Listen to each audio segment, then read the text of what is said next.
Aksi demonstrasi yang dilakukan oleh Aliansi Mahasiswa YIN Lok Sumawe di jalanan di depan kantor DPRK Lok Sumawe mendapatkan apresiasi dari Kapolres Lok Sumawe AKBP Henki Ismanto. Hal ini disampaikan Henki pasca demo usai di hadapan sejumlah jurnalis yang meliput aksi demonstrasi tolak kenaikan PPN 12% di kantor DPRK Kota Lok Sumawe pada Kamis 2 Januari 2025.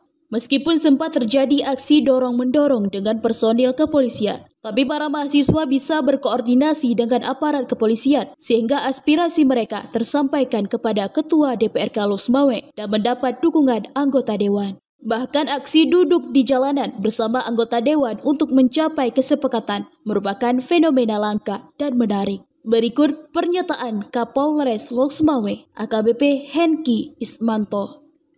Jadi memang kita melihat, sebagaimana tadi kata Pak Ketua DPRK Lok Sumawe, Aceh ini kita memiliki hal yang khusus.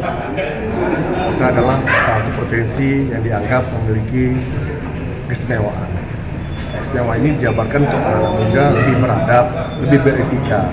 Buktinya tadi dari teman-teman adik-adik dari kampus YIN bisa menunjukkan aksi yang benar-benar memiliki adab sudah undang yang mengatur.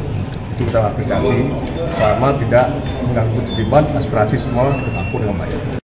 Dari Lok Sumawe, Denny Muktadi melaporkan untuk Puja TV.